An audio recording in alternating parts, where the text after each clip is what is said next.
왜 어떤 문명은 다른 문명을 정복하고 또 어떤 문명은 정복당했을까요? 그 반대는 왜 일어나지 않았을까요? 자, 오늘은 역사상 가장 거대하고도 도발적인 질문에 답을 던진 책이죠. 제레드 다이아몬드의 플리처상 수상작 총균쇠의 핵심 아이디어를 한번 제대로 파헤쳐보겠습니다. 재밌는 건요, 이 어마어마한 책이 사실은 굉장히 개인적인 동기에서 시작됐다는 거예요. 제레드 다이아몬드가 1987년에 쌍둥이 아들의 아빠가 됐는데요. 문득 이런 생각이 든 거죠. 잠깐만. 2050년이 되면 내 아들들이 63세가 되겠네? 바로 기후변화 같은 문제들이 우리 삶을 덮칠 바로 그 시점에 말이죠. 아들들의 미래를 걱정하다 보니 인류 전체의 미래, 그리고 그 미래를 만든 과거에 대해 질문을 던지게 된 겁니다. 그래서 그의 시선이 미래에서 아주 짙은 과거로 향하게 됩니다. 그러니까 2050년의 위기를 제대로 이해하려면 무려 13,000년이라는 어마어마한 인류 역사를 통째로 들여다봐야 한다는 거예요. 그 속에 숨어있는 거대한 패턴을 찾아내야만 미래의 해답도 보인다고 생각한 거죠. 이 거대한 탐구의 방아쇠를 당긴 건 뉴기니 친구 얄리가 던진 한마디 질문이었어요. 어떻게 보면 되게 순수한 질문인데 사실은 역사의 전곡을 찌르는 질문이었죠. 왜 당신네 백인들은 그렇게 많은 화물을 만들어서 여기까지 가져왔는데 우리 흑인들은 우리만의 화물이 거의 없죠? 여기서 화물은 단순히 물건이 아니라 기술, 부, 권력 같은 문명의 힘을 상징하는 거잖아요. 이 거대한 불평등은 대체 어디서부터 시작된 걸까요? 사실 수세기 동안 이 질문에 대한 세상의 대답은 솔직히 말해서 끔찍했습니다. 특정 인종이 유전적으로 더 똑똑하고 우월해서 그렇다는 식의 그런 인종차별적인 설명이 지배적이었죠. 그런데 다이아몬드는 이 넓고 위험한 생각을 정면으로 반박합니다. 그리고 완전히 새로운, 혁명적인 해답을 제시하죠.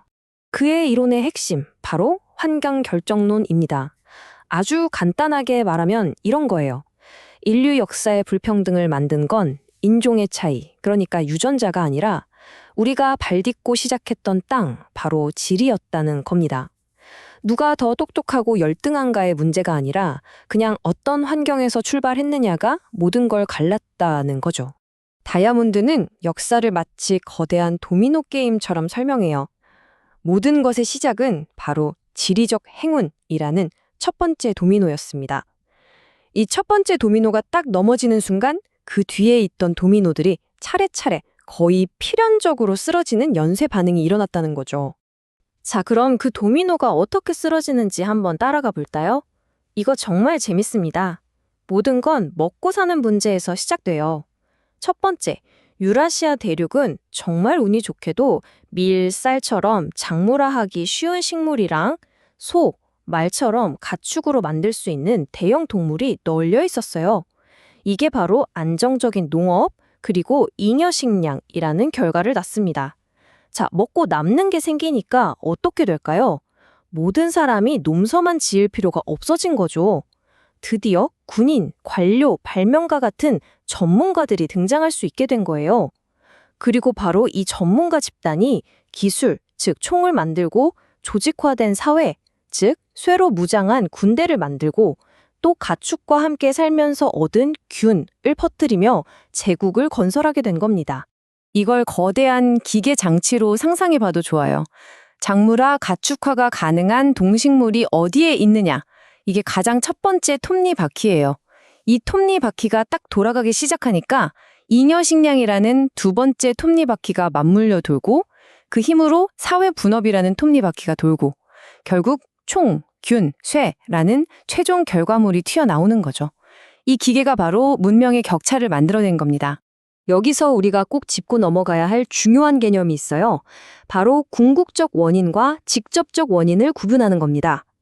보세요. 유럽인들이 아메리카를 정복한 직접적 원인은 당연히 총, 균, 쇠였죠. 이건 눈에 보이는 거니까요. 하지만 다이아몬드는 한 걸음 더 들어가서 묻는 겁니다. 아니, 그래서 왜 하필 유럽인들이 그 총, 균, 쇠를 가질 수 있었냐고.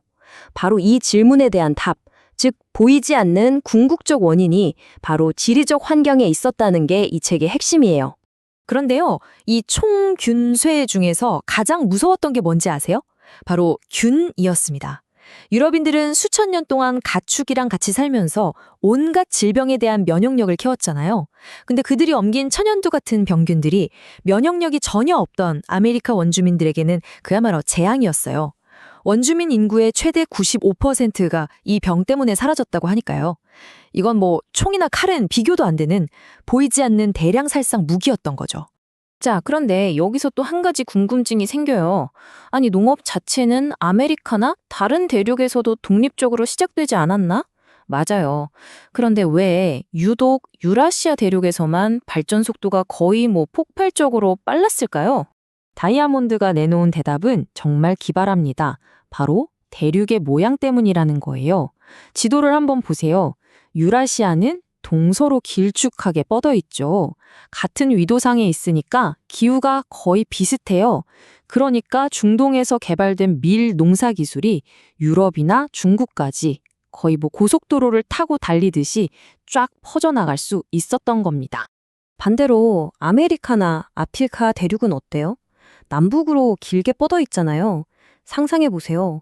멕시코에서 키우던 옥수수가 저 밑에 안데스 산맥까지 가려면 중간에 있는 뜨거운 열대 정글을 지나야 해요. 기후가 완전히 다르니까 작물이 적응을 못하는 거예요. 기술이나 아이디어가 퍼져나가는 길에 거대한 기후 장벽이 떡하니 버티고 있었던 셈이죠. 이러니 확산 속도가 느릴 수밖에요.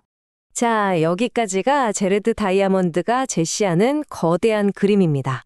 와, 정말 설득력 있지 않나요? 그런데 과연 이 우아하고 멋진 이론이 역사의 모든 것을 설명하는 완벽한 열쇠일까요? 당연히 비판도 만만치 않습니다. 이제부터는 그 반론들을 한번 살펴보죠. 가장 큰 비판은 이거예요. 이거 너무 운명론적인 거 아니냐? 환경이 모든 걸 결정했다는 말은 결국 인간의 선택이나 문화의 힘 같은 건 무시하는 거 아니냐는 거죠. 아주 좋은 예가 중국이에요. 한때 세계 최고의 기술을 가졌던 중국이 왜 바다로 뻗어나가지 않았을까요? 이건 지리만으로는 설명하기 힘든 정치적, 문화적 결정이었거든요. 또 유럽의 성공이 지리적 행운 덕분이라고만 하면 그 과정에서 있었던 식민 지배의 폭력성이나 착취를 은근슬쩍 정당화해주는 것처럼 들릴 수도 있다는 우려도 있습니다. 이처럼 총균쇠는 지금도 여전히 뜨거운 논쟁의 대상입니다. 하지만 이런 모든 논쟁에도 불구하고 이 책이 우리에게 던지는 메시지는 단순히 과거에 대한 이야기가 아니에요. 오히려 우리의 현재와 미래에 대한 이야기죠.